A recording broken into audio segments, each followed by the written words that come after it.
That second episode was an absolute banger. I will not lie. It really was. It really was. All right, let's jump in. Oh yeah. Hello and welcome to this episode of Star Wars Generations Podcast. Today, myself and Alex are here to talk about Maul, Shadow Lord, episodes 3 and 4, and we are opening with a hard-hitting question. Two Boots, the droid, is he a narc or a snitch? I think he's more of a snitch. I don't know, man. He had multiple chances to stand down. I think he's a narc. I mean, like they're both cops, and ACAB is in effect here as much as anywhere else. But Well, I guess just, to me, like narc is like, you know, you're being a cop when you're supposed to be with your friends, which like cops are always cops. But here, it's not about being a cop. It's about he's snitching to the higher authorities, the Empire, instead of letting the cop be a cop. Like ACAB's still here. Like they're both cops. Let me ask you, Matthew. Are all cops narcs or are no cops narcs? I mean, yeah, I think cops are by definition narcs. Like that's the whole point. A narc is someone who's not. I should have said this better before. A narc is someone who like you're hanging out with your friends and just someone's doing something that like, okay, maybe it's a bit shady, but like, it's not like really harming anyone, and they're going to go rat you out to the teacher or something like that. That's a narc. Like a snitch is when some like real stuff goes down. But like, you know, when someone shows up, you're still going to talk to the police. That's fair as well. Either way, he pissed me off. He did. I understand where you're coming from.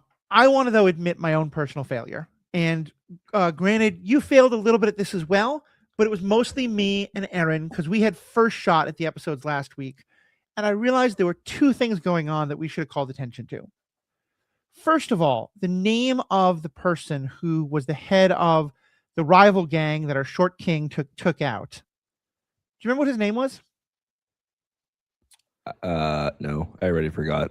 Everyone called him Demas, but his full name was Nico Demas, as in Nicodemus, as in one of the many names for like the devil and stuff like that. That's brutal. And it doesn't seem any worse, but I'm like, okay, guys, I see what you did there. The other thing, though, we are so in love with Sam Witwer for very good reason that I think it's hard sometimes to remember all the other great voice actors. But have you recognized the voice actor for Uncle Dacky, the Jedi Master? No. What if he were to ask you, are you in good hands with Allstate? No way. That's him. That is him. Actually hilarious. Oh, wait, I had his name. I should probably say his name. I thought, I'll be honest with you, Matthew, thinking about voice actors. Because I want to put the name in. Oh, okay.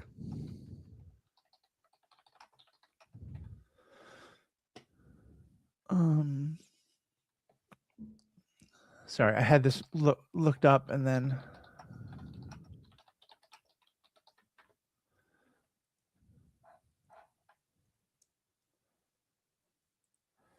Yeah, so that is Dennis Haysbert, who's done a lot of things. He's been in a lot of productions, but probably most people know him as one of the voices of Allstate Insurance.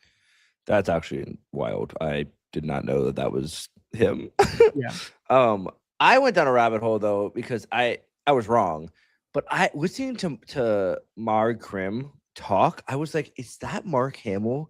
He sounded just like Mark Hamill. It is not Mark Hamill. It is the same voice actor that played Mark Krim in the Clone Wars episodes, which is Steven Stanton, who is a renowned voice actor. He also played young Tarkin.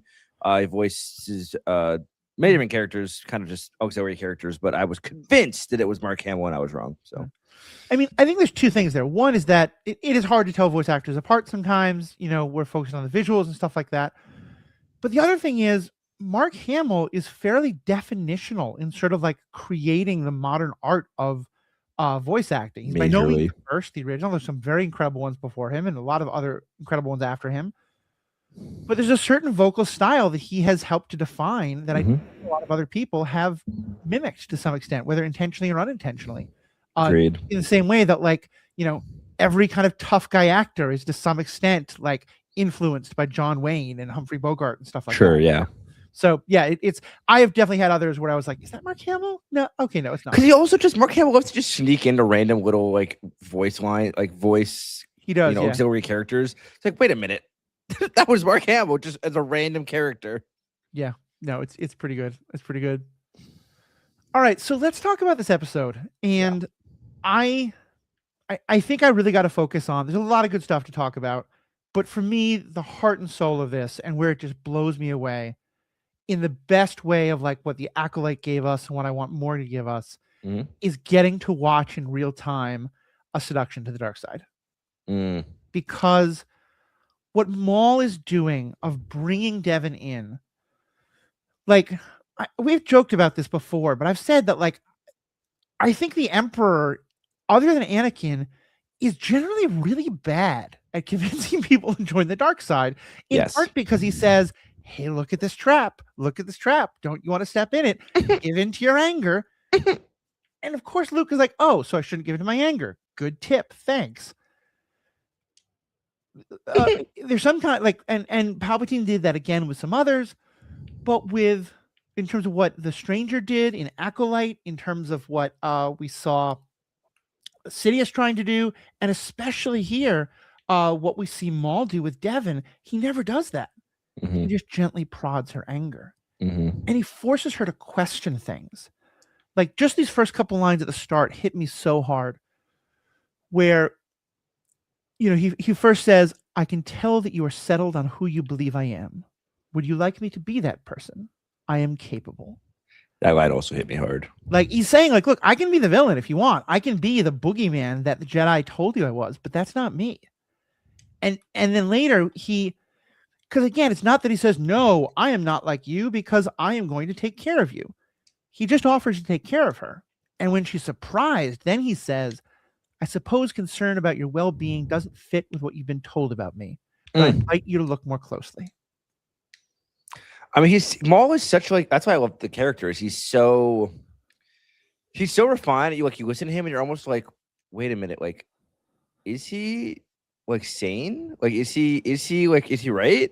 Like he's one of those characters that really convinces you like if I were in the shoes of Devin or any of the other or Ezra or any of the other Jedi that have been tempted by him, I would be far more persuaded than Maul than by like Palpatine. I'm not gonna lie, it took Palpatine essentially 15 years, give or take, to turn Anakin.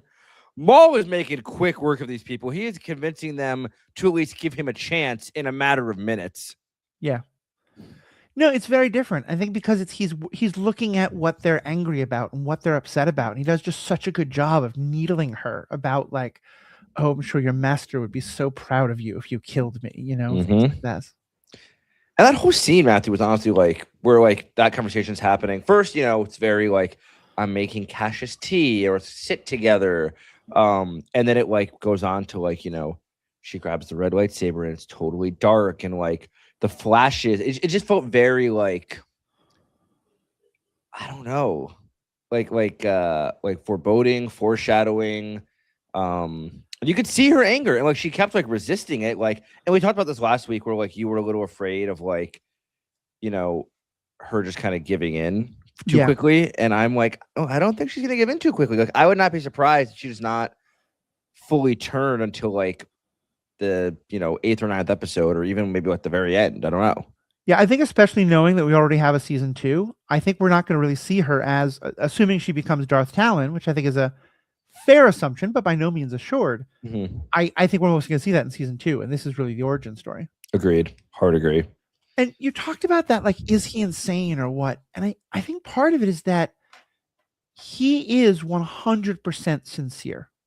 He never lies. He never says any, like, he is manipulating her to be 100% true, but everything he says, he believes is true.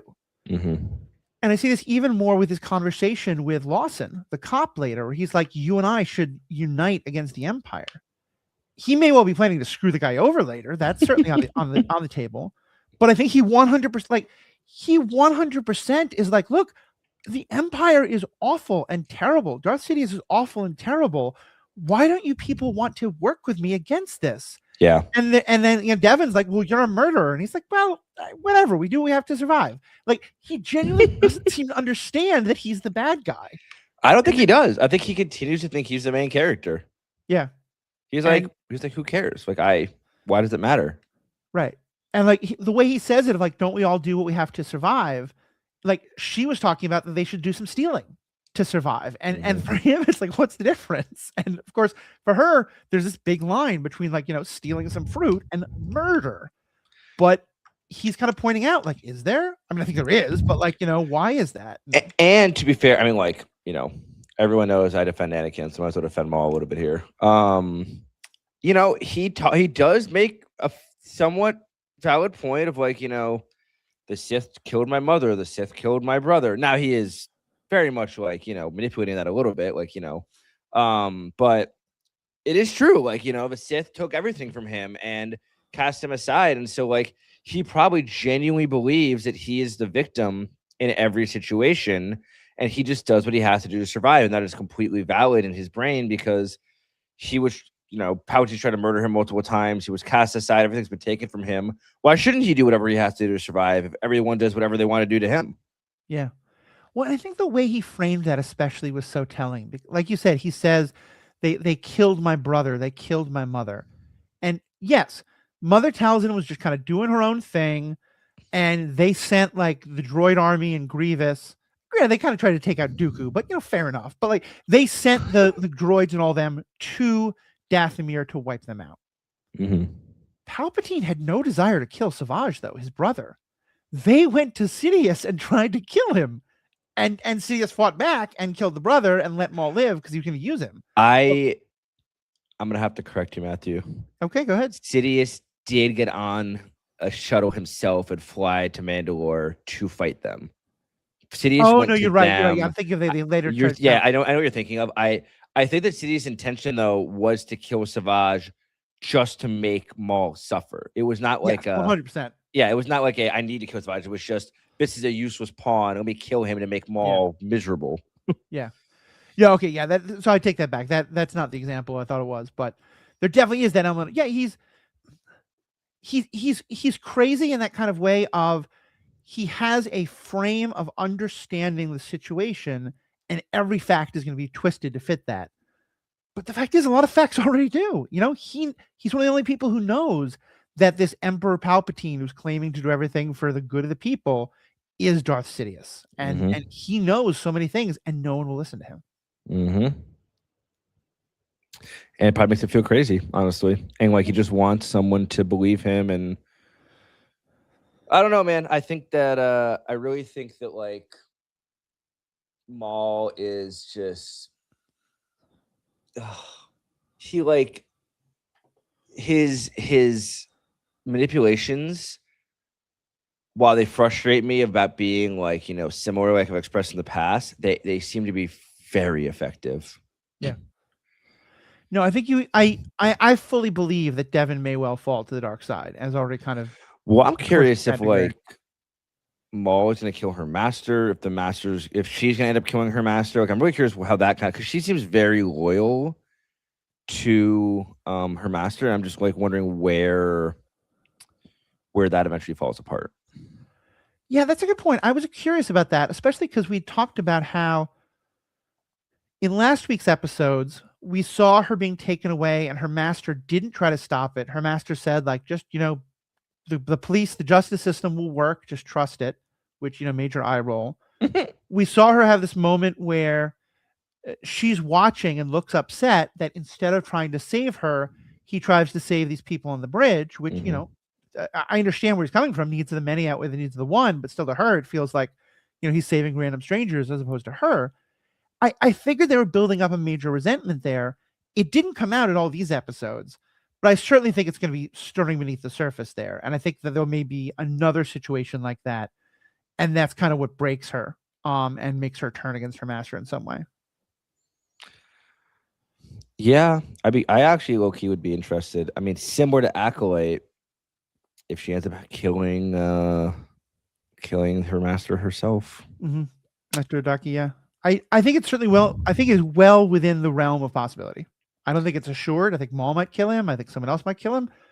I think they like to do misdirects. I think it's possible that Daki falls. I don't think it's likely by any means. We haven't seen anything to prove it, but I'm just saying I think it's dangerous to assume anything in terms of which way these characters are going to go.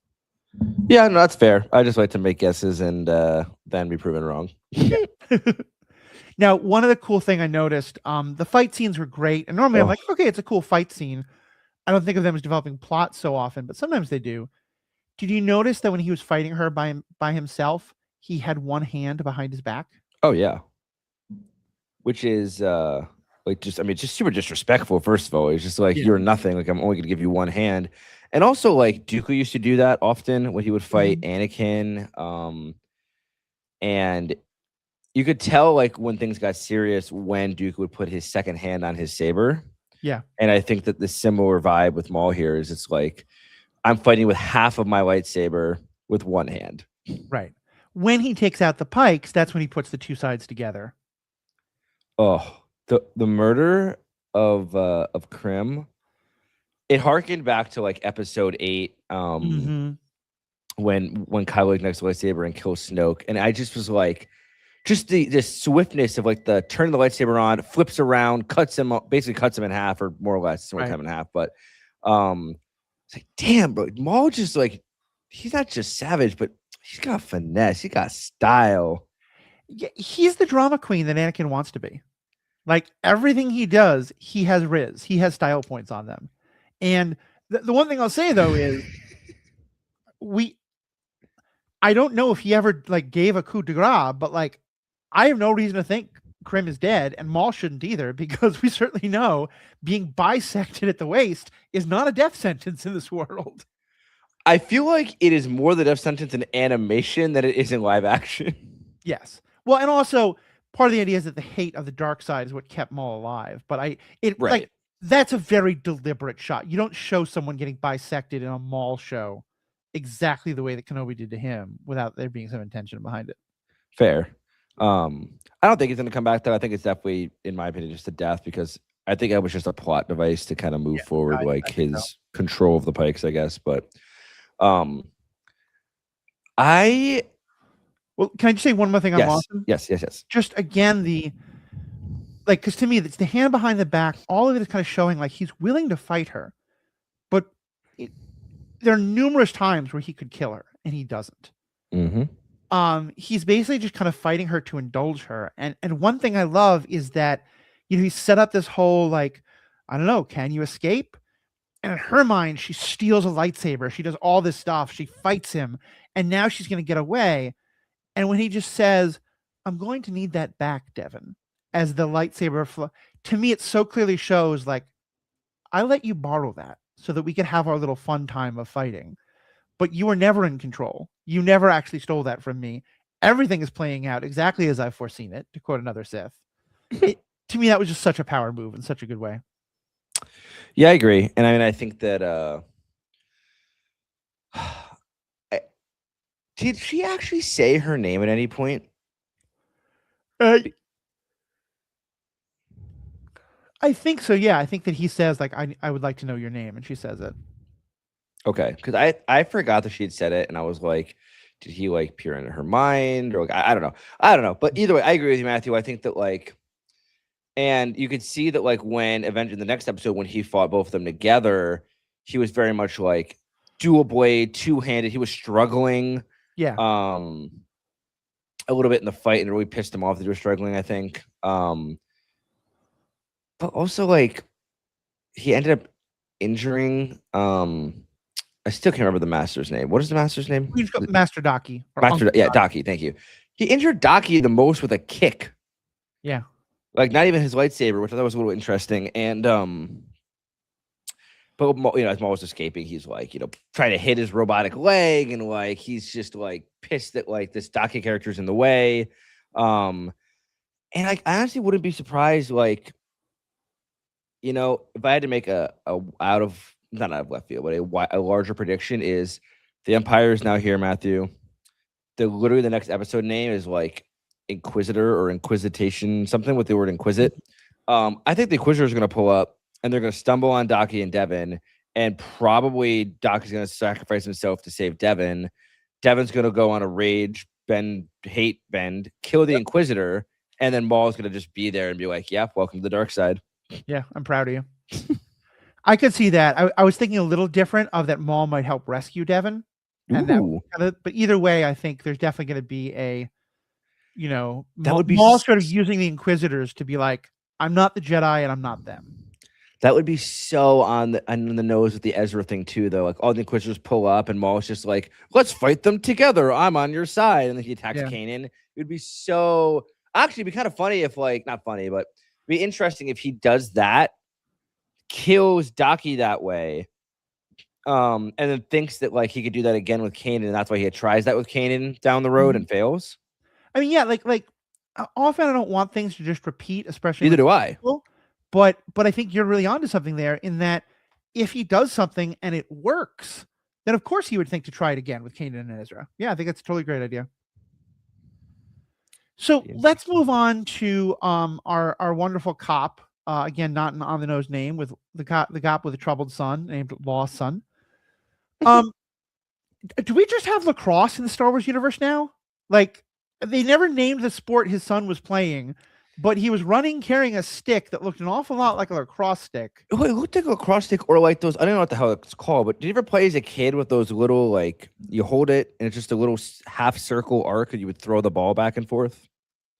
Yeah, it's called lacrosse. No, there's something else. I mean, I think there's like a like kind of like there's like what I think I know what you're talking about, and I always thought it was like the way wiffle ball is to baseball.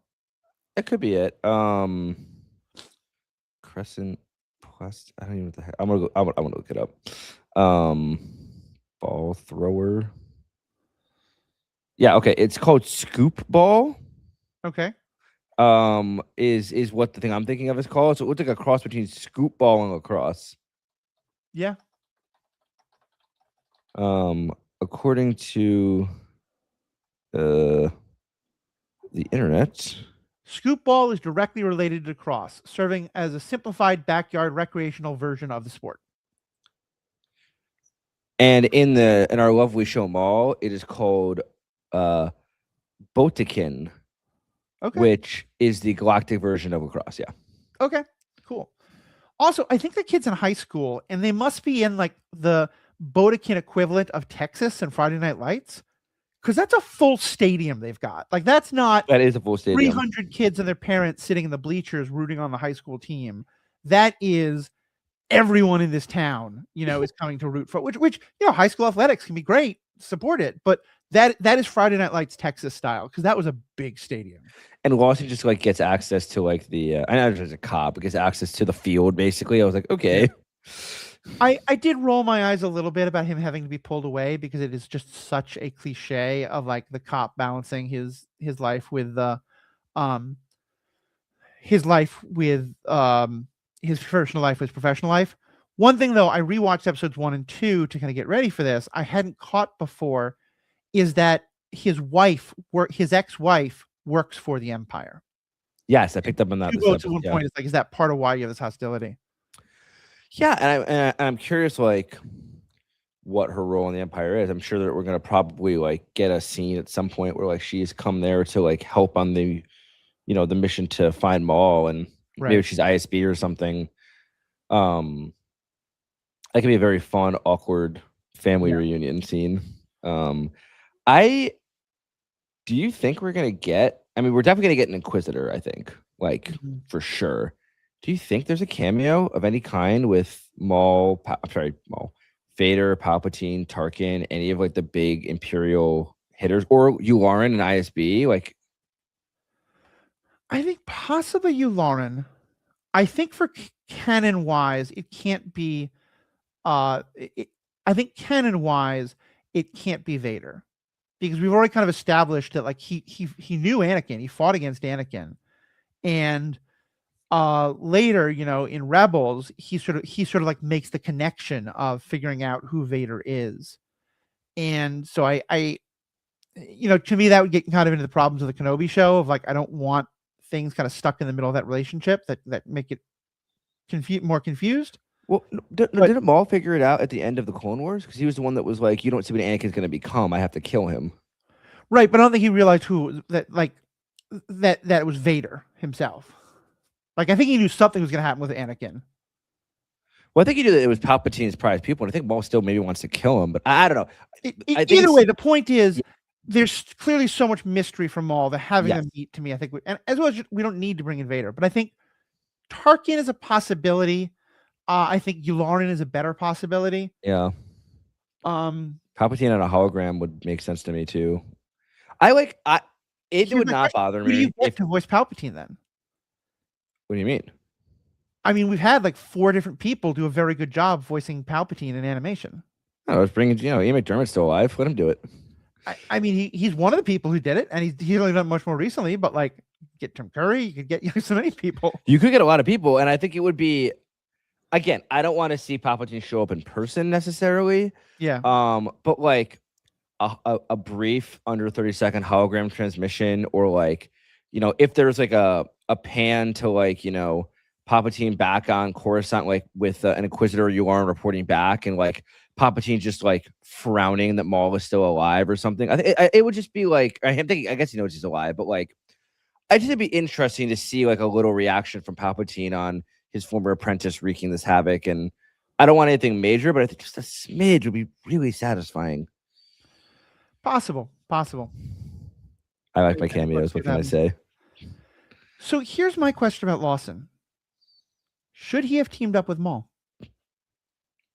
I feel nuts just saying that. But Maul is saying, like, we don't want the Empire here. The Empire is going to make things worse. We know that the planet has these like crime gangs already. If he says, like, let me kind of run the crime and I'll keep the Empire away from you, we'll work together to keep the Empire away from this planet. It sounds so nice on the surface, but we all know that like it's kind of like the classic, like, the mob deals between the mob and the police in New York in the, in the 20s and stuff. And I mean, the one that came to me was like when the U.S. Army worked with the mob to drive the Nazis out of Sicily.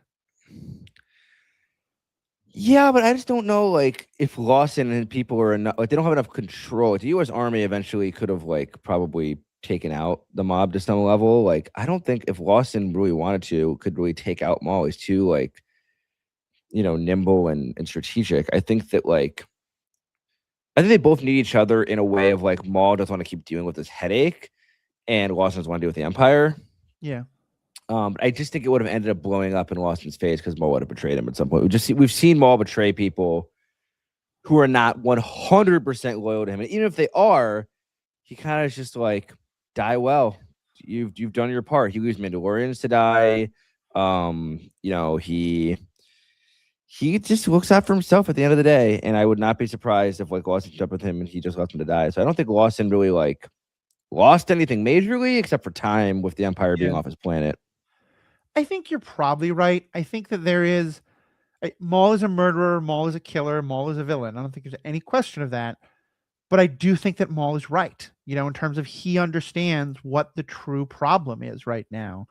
And everything else kind of fades in the face of that. And there's some extent to which I have sympathy for him. And I kind of want someone like Lawson to work with him. And I think it's still on the table somewhat. I don't think it's going to happen. I think you're right that it would eventually definitely not work out for Lawson. But the quickness with which he rejected it, I think made sense for Lawson's character. And I appreciate that Maul was like, you're a man of honor. I appreciate that. Die well. But I wouldn't mind if Lawson gets further tempted by that as well. Which eventually, like, honestly, would not surprise me if, like, as the Empire pulls up and his ex-wife is here, and things get testier, if Lawson goes back to Maul and says, okay, like, let's make a deal to try to drive the Empire out, or okay, Lawson's gonna have to pick a side here, and it's gonna kind of come down to like, does he side with his wife and the Empire and become even more of a freaking cop, like double down on being a cop, or does he, work with Maul, drive the Empire away, take those other steps to more or less free his planet? Does he join the rebellion by like running away, or not? There's no rebellion yet, but like, does he try and rebel by like joining up with the Jedi more? Like, he seems like a Jedi sympathizer. Mm-hmm. I think it's possible. He's very hard to read. Yeah. So this brings me to the other character who's a big part in this. Two Boots. Narc. We joked that, yeah, he's a narc, he's a snitch, whatever you want to call him. My question, though, is why? Because I think there's two ways we can read his character, and a lot of it has to do with how much independence of thought droids have. There's been like a wide variety of that. And I think, you get someone like 3PO who, like, he has to follow his protocol. It wouldn't be proper to do this. He can't translate something into this from the Sith language. Like, there are things that it's just supposed to do. And I can believe Two Boots is someone who just, he has to follow the rule. The Empire is supposed to be told what is happening. And he just, like, it short circuits him to think that I'm not going to follow that protocol that's programmed into me. The other way to see it is that he genuinely thinks, like Lawson, that he wants to do what's best for the people, but that this is too hard a case and the Empire can help. So it's that kind of like, is he following the rules because he's a rule follower and Lawson can get him to kind of like later be like, screw the rules kind of a thing? Or is he generally like an Empire sympathizer and think the Empire is going to, make the trains run on time and clean things up, and there's going to be more of a conflict there? Because I definitely feel he's going to be the Lando Calrissian this season. Like, I feel like he is going to have a moment of turning on the Empire and helping his friends escape in some way, like Lando. I'm just not sure if it's going to be we just reprogram him, we give him different rules, or because he's going to be convinced the Empire's wrong. I just, it's a good question because, it leads to a deeper question on droids in Star Wars. Like, how much free will do they all really have? Like, I think that you have, like, 3PO has his protocol and is often like coerced into doing things.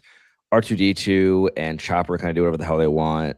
But other droids like are bound. Even 3PO is bound by a certain level of programming. So like maybe it is hardwire programming that the Empire is good. Maybe it's like I don't know at what point can he overcome his programming as a droid? Like how much can like free will play into this versus like does does he have to be reprogrammed? Does he have to be and like it's interesting because they tried to hint at like when they're at ends and like Two Boots blocks the photo of him and Lawson with some stuff on his desk. I'm like, Two Boots has a photo of him and Lawson, so Two Boots must have some sort of like connection to Lawson. That kind of like how R2D2 has a quote unquote emotional connection to Anakin.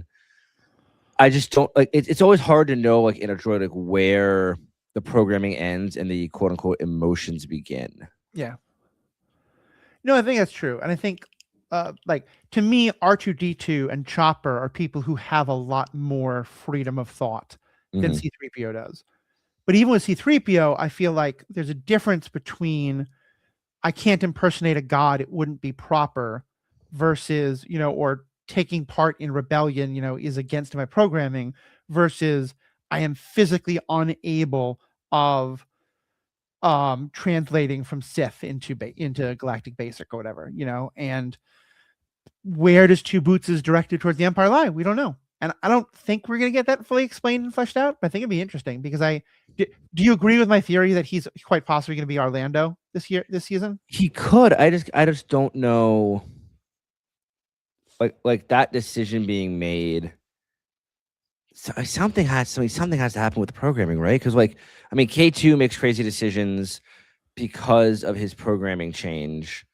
Do we even have any precedent for a droid just like fully changing and going rogue without a reprogramming? I feel like all the droids we know have been C3PO says I can't impersonate a god, and Luke and Han convince him to. Like, there are definitely times where he says, this is my line, I can't cross it, but then they convince him to do other. And granted, he thinks of Luke and Han as his masters, so right. Like, it might, I don't know. I think it's like protocol droids are like really designed to like serve their master, whatever they say. Right. Astromechs are meant to be really free thinking because they have to like fix a ship in the middle of space and like think on their feet, kind of. I don't know what level of autonomy a police droid has, but if given enough, then yeah, I could totally see him being like making a choice to like let Lawson escape or the Jedi escape or going the other way and like screwing Lawson. Yeah. And the betrayal there. And I think it's gonna be interesting. He doesn't call Lawson master. He doesn't have that kind of like. I think he is Lawson's subordinate, but the way like any other like lower person in the police force. At one point he says like, "I will respect your authority," in a way that is pretty damn insubordinate, but it's like very like, "I'll do it. I don't believe in you, but I'll do it." So,